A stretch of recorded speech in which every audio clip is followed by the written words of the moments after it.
Democracy, I believe, is all about the people who are there to act independently without any caution from anybody, no pushing,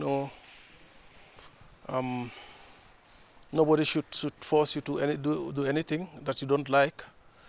And when we talk about elections, sort of, you are given the right to vote for whoever you want to vote for.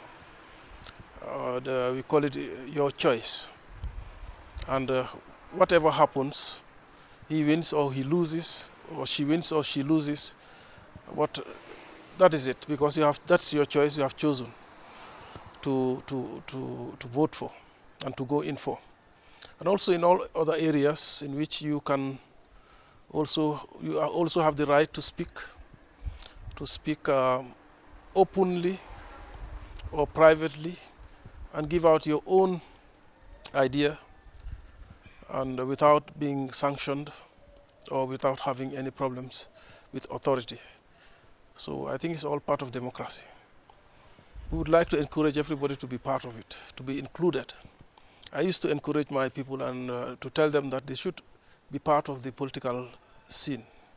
For example, registering into political parties and being part of what is happening, especially when we talk about politics, because sometimes the Christians, we shy out from these things, and which is not really helping at all. So we should be fully part of whatever goes in politics. And also women as well. Sometimes women, in fact, they are more active when we talk about politics than most of the men. But they are sidelined most of the time. They are not given prominent places. They are not encouraged to stand in for positions. Sometimes even if they do, they are not seen as capable people. And so they are not voted in, which is really sad. We talk about the disabled people, like they are human beings. If they are capable of taking a position or manning a position or whatever, they should be encouraged as well. Don't neglect somebody or refuse to vote for somebody because he or she is disabled. I mean, everybody has been given a gift by God. And sometimes you'll be marveled when somebody comes up who is disabled and speaks eloquently. And the people will be surprised, We should not be surprised because he's human. And of course, God must have given him or her that type of gift. And so many other things that happen around society, tribal. These days people talk about it too much. That we should not have parties on tribal lines.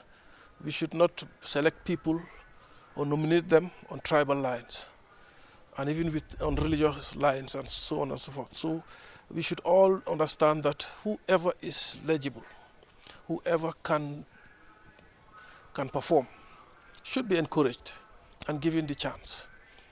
Whether you come from another tribe, from another religion, or from another region, those things are not necessary.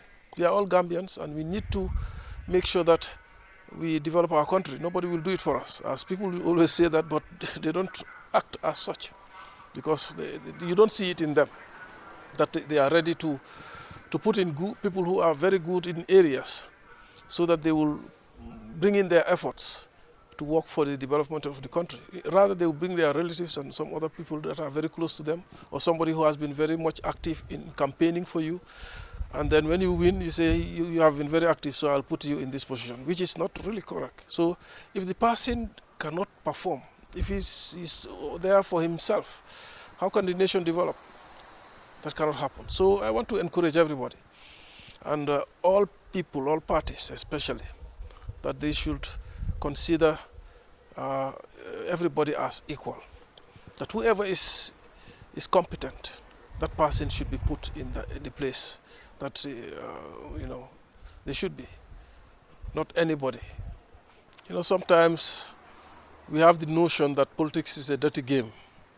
Mostly when people are in politics, when you are giving out your manifesto or whatever it's called, that you lie to the people. And when you win, you don't deliver. So sometimes people want to, desist from, they don't want to be involved in those things. And also that they felt that because of we are Christians and a minority, they may not be considered for anything, for any position or for any place and those type of things. So they rather be on the side, which is really not really good at all. You've spoken about the founding fathers of our democracy. You have the Perenjais and the Edward Francis, and maybe recently Femi Peters. I think he was a UDP politician. Those people were, they were too much involved in politics. And that was very good.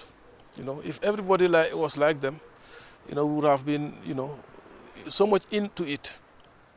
But we are doing our best now to encourage Christians to be in politics, register in political parties, and put in yourself as a viable candidate, so that you may be nominated and elected. But if you stand aloof and expect people to come and say, you come, that may not happen. Yes.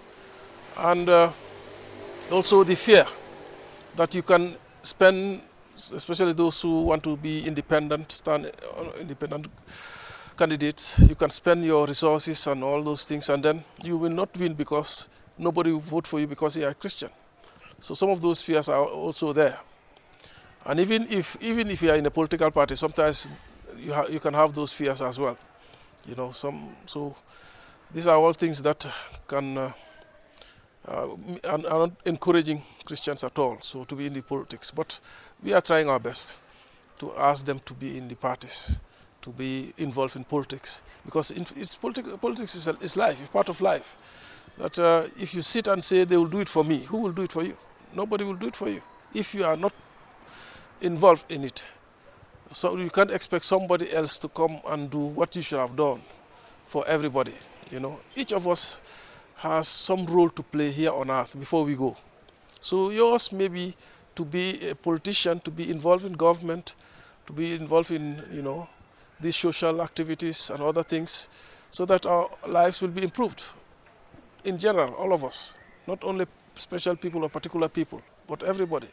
So if you say to yourself, well, I'm not so good, or I will not be listened to, I will not be nominated, I will not be voted in, and you sit and keep yourself, that is not encouraging and it's not good at all. You come out plain so that people understand what you really are going to be when you are in office, when you are given the mandate. Yes, but largely we don't see that happening. So people, they mostly want to bribe people. I can say that it's sort of bribing people to follow them, to vote for them. Sometimes I even hear that they buy their voter's card. They come and give you some money and say that when you go to the polls, you vote for me, or I'm buying your card so you not vote, and that's that type of thing. So, but what we always want to advocate for is that people stand for the truth. When you because it's all about morality. When you don't have a good conscience, you will never act as somebody who really means what he says. But these days we have seen some people who are coming up, and they are coming up with good ideas which people are really happy about, and they say, well, maybe we'll give them a chance. When they win, we'll see changes. Things can happen. In our own situation, whoever wants to be part of it, we advise you, because we always do the preaching here in the churches, and we talk to the people. I'm sure the imams do the same as well, advising them, especially the issues of corruption. It's so rampant that sometimes you don't even believe that it's true. But when you see, some some people with so much wealth, you begin to ask, how did he get it? I mean, how much is he receiving as a salary at the end of the month? And how could he come with such a big mansion? You see people building houses. You pass places and they tell you this is this man's house. He started building it some 2 months or 3 months ago. And now look at it. Where did he get it all from? So those days are over, in which you can go around beating around the bush and fooling people. Those days are over. Now people want to see facts. With the technology now, whatever you say, you are recorded, and wherever you go, people see you. So you cannot hide. You cannot hide. So except like some few people are still there who are so much blinded by so many things, and they are still there in the dark. So who need to be helped to come out and know the reality, that some of these people who are talking to you are not real. They are fake.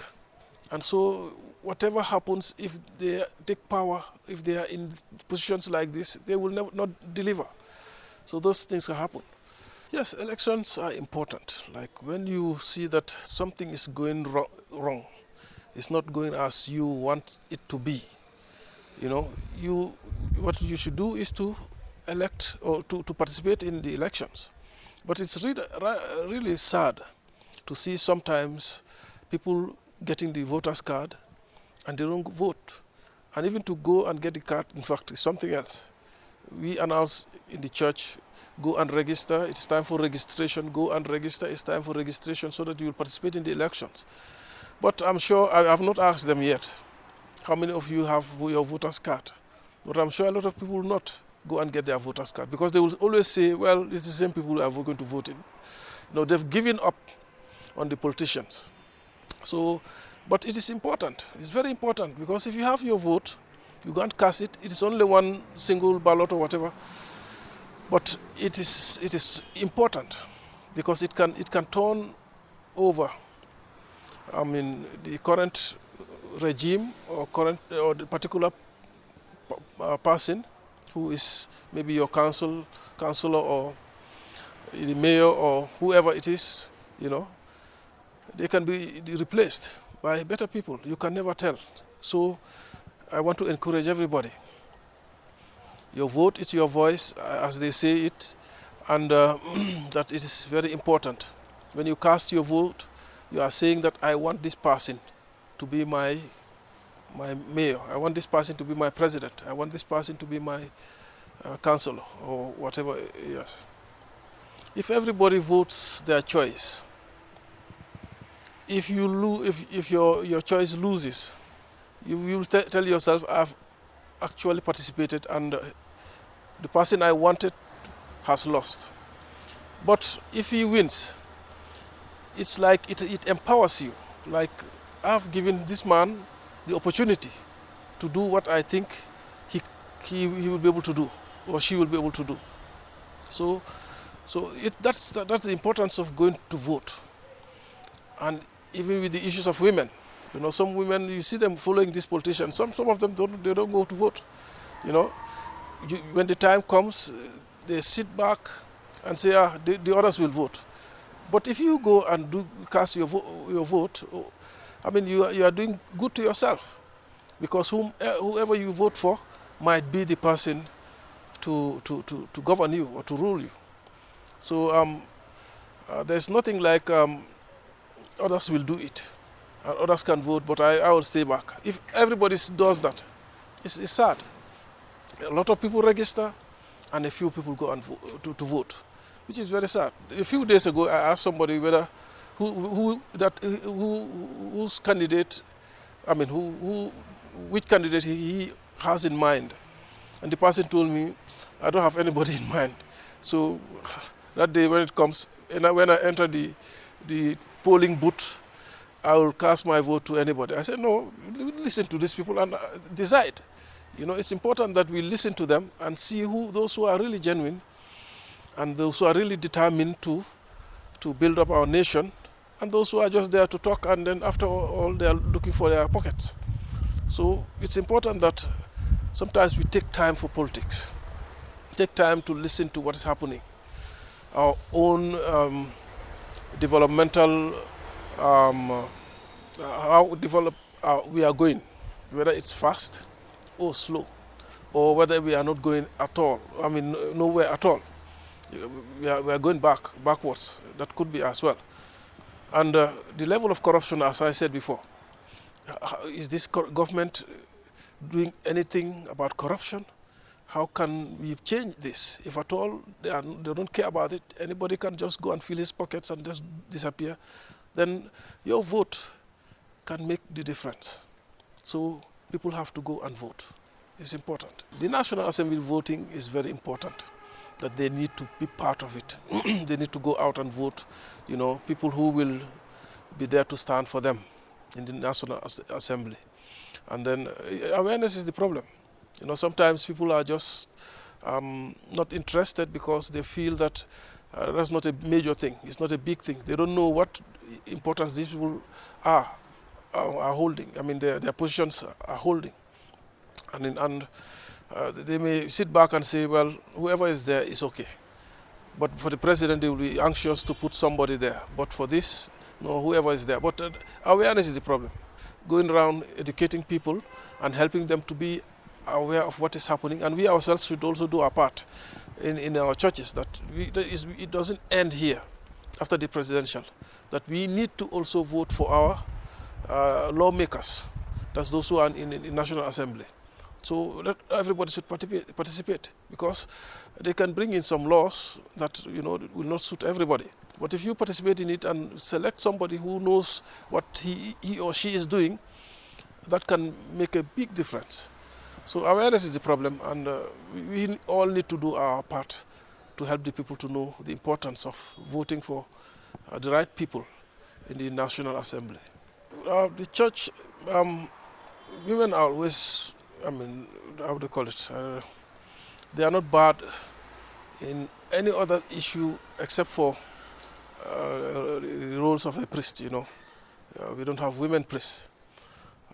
But we always say that everybody is free to take up positions. So women are encouraged to take up positions.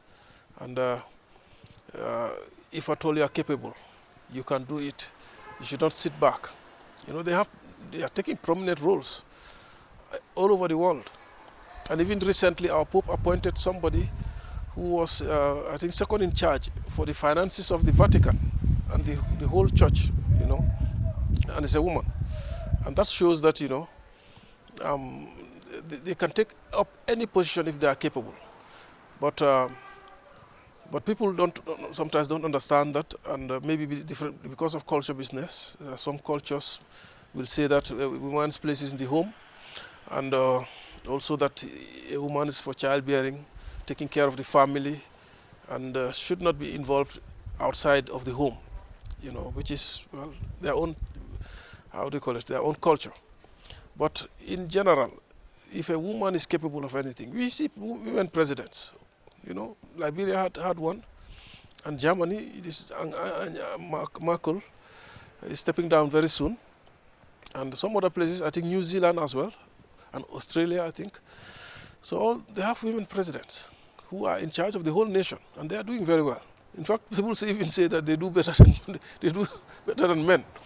So for me, I will say, and even with the stance of the church, that if a woman is capable of any position, she should man it. She should take it. She should be given that opportunity, just like men are given opportunity. We should not marginalize them because they are capable. Women go to school and they do wonders. In fact, they are endowed. They can do so many things that men are even incapable of doing. So a woman who is so meticulous in taking care of a family, to see the neatness of the children, the household, washing dishes, washing clothes, ironing them, and making sure everybody is clean. And men cannot do those things. If a man is alone in his house, it becomes something else. So, but women are, they are just exceptional people. So we should give them all the opportunity. If any woman wants to stand for a position and is capable, there's nothing that should stop her from taking up this position. You know, Gambia is a very small country. I always say this, easy to develop, and we are getting a lot of money from outside, either by loan or some other things. But we should develop this place. I am dreaming that one day Gambia will be a city-state, that from Basse to Koina or from Basse to Kartong or whatever, that we all have all the amenities, all the facilities. You know, it's a very small country, just like a region in Senegal. So how comes we have so much, we are so much endowed with so many resources, even though, you know, we are not utilizing them. Human resources alone is good. And we have other resources that we are not utilizing. And some people are manipulating it, and it's not benefiting everybody. So that's my dream, that one day that we'll all be united as one people and take up the task of developing our nation. Because Gambia belongs to all of us, and we need to develop our country. Somebody was just telling me about Guinea-Conakry. He said, we are watching at those men building on top of the story, and they were not wearing gloves, goggles, helmet, I mean, nothing. He said, I went to Guinea-Conakry, they don't joke with this. You know, if you are working with this type of, if you are doing this type of job, you have to register. He told me you have to register, and then you have to dress up properly. You know, because if any accidents, if you are involved in any accident, you know, those who employ you will be in trouble. So those type of issues, and you know, some other things. Look at our health sector. You know, you go there, sometimes people complain, no medicine. You know, you go to the schools. Some schools don't look even like schools. We are our own children, the future of tomorrow, the future. They are not getting the right education, or they are not in the right environment to have the right education. You know, so I'm hoping that we will come back to our senses and know that when we do this, we are not doing it for anybody, but we are doing it for ourselves, for our nation. We want our nation to develop. People are moving forward, but sometimes I feel that we are not moving anywhere. We are just where we are, or we are going backwards. You know, we don't see anything happening. Nothing is happening. Only roads. You know, that's all. Electricity problem, water problem. You know, I'm not criticizing the government. I'm just saying the reality, the facts that are happening. And it's a very small country. You know, we can move away from these things long time. You know, and begin to think about other things. Having our own lab, chemical lab, with which we can have so many other things that we even, like this development of the vaccine we are talking about. We are waiting for other nations to donate to us. Why can't we do it? This in general for Africa. You know, Africa is just like we are just sitting and waiting for aid, which is very sad. But Gambia can make it because we are small, and we have people who are capable, learned people, intelligent people, people who are vastly, you know, vastly knowledgeable. You know, they can go into any area and make it wonderful. But you don't see much happening, and most of the time people think about themselves, what I will take home, how I will educate my children, and so on. They will not think about the general welfare of all of us. So I pray that one day we will not be talking about this. One day we will be telling ourselves that we have made it, that it has worked for us, and we appreciate what, you know, has been going on, and people have succeeded in bringing us back to where we should be. You know, the peace is very, very valuable. You know, it's something, a commodity or whatever that is. If you lose it, you have lost everything. Because without peace, you cannot develop. Without peace, there will be no food. Without peace, there will be no work. Peace has to be there. So when we begin to fight each other because of somebody, or because our candidate did not win, or because we should win, they should lose, because and we don't care about the welfare of the nation, then it's really sad. So what I want to say is that elections come and go, and we will still be here. So let us conduct it peacefully. You get up, go and cast your ballot, and then come home. Come back to your place and listen to the results. If you lose, so be it. If you win, so be it. And let us not destroy our nation. We have seen what in other countries what violence have done.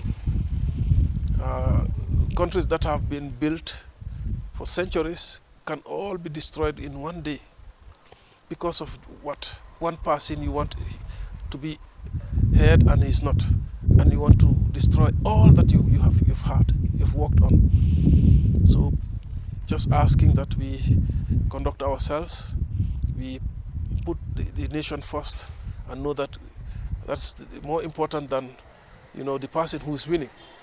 Because who knows whether if he wins, what's going to happen? Maybe no development will come forth. So it's better that we take our time, think deeply, and be peaceful. When you have peace in your heart and mind, you'll always show it. You'll share it with others. So be peaceful. Let us be peaceful and know that this will come to an end, and we'll be back to our normal way of life. So elections come and go. Let us cast our ballots and then go back to our homes. Let us observe the peace that we are known for. Gambia is a peaceful nation. Gambia is a loving nation. Gambia, everybody smiles. So let us maintain that and not bring in other things maybe we have learned from other people or places. It's all going to bring destruction. Yes. We are not going to accept this. We are not going to do this. No. Let us be calm. Let the law take its course. If somebody has cheated, we'll find out. And then he or she will be dealt with. So let us always maintain that peace which we are known for. Okay, lu ma bëgg a wax rek mooy nu ngeen ko waxee bu leen taay si démocratie. waaw démocratie moom dafa bokk si suñu dunda. waaw nit kuy dunda yàlla daf la may daal te loi bi tam may na la pour nga tànn koo bugga ba pare tamit soo buggee wax tamit nga wax li nga xam ne moo nekk sa xel. waaw loolu mooy démocratie. soo buñ mus a taay ci démocratie nañu xam ne ku nekk ci ñun yàlla may na ko jox na ko right. waaw pour mu mun a wax lu mu bugg a wax su fekkee ne du tooñ kenn wala du saaga kenn ba pare tamit pour mu mun a tànn ki mu bugga pour mu nekk njiitam. so loolu am na maanaa lool ne nañu continuer ci loolu ñuy tamit ñu mayante cër. bul wax ne man suma wax bi moom war a taxaw kële waxam warta taxaw wala kii ku ma bugga moo war a nekk foofu keneen ki war fa nekk. waaw yooyu yëpp amul benn solo suñ ko defee ñu ngi yaaxante suñu cër. waaw so dañu war a bàyyi suñu xel bu baax ci loolu te xam ne yàlla si boppam sax daf ñu may démocratie. forcé wut kenn pour mu jàmm ko, forcé wut kenn pour mu soppa ko. ku nekk da nga war a yaay seetal sa bopp parce que moom jox nañu lu ñu war a jox wax nañu lu mu war a wax waaye yaay seetal sa bopp da di nga ko toppa di nga ko soppa di nga ko jaamu des na si yow. suñu borom Yesu Christa loolu tam def na ko. amoon na taay munoo waare ñu bari ci taalibeem yi seppeeku di dem ñu ne kii mënuñoo nangu lim ñoo wax nii waaye lan la leen wax mu gestu wax ñi nga xam ne ñoom la taanoon di apotari mu la leen lay ndax yéen doo leen dem tamit kenn ci ñoom mu ne ko déedéet ci kan la ñooy dem yow rek yaa fi ne te yow rek yaa ñu saf yaa amee dunda gudul jeex ga yaa amee kaddu dunda ga so demuñ ci kenn dañoo des ak yow so loolu démocratie la daf leen su fekkee ne ñeneen ñi ngay dem yéen doo leen dem toppaleen mun ngeen a dem forcé moo leen pour ngeen toog so suñu yàlla defalee loolu ñun tamit dañ war a xam ne dañ ko war a defalante. waaw du man kenn rek maay waxkati dégg bi du man kenn rek maa mun liggéey bi waaw so su fekkee ne gis nañ ne kii nekkul di liggéey war a nekkul di def li nga xam ne moo war ci liggéey bi ñu génnee ko dugal keneen amut xulo amutee jarut xulo jarut xeex waaw comme que jox nañ kii chance mun nañoo war a jox keneen chance tamit so bi ko yëpp ci la bokk suñu yàlla defalee loolu mun nañ ko defalante tamit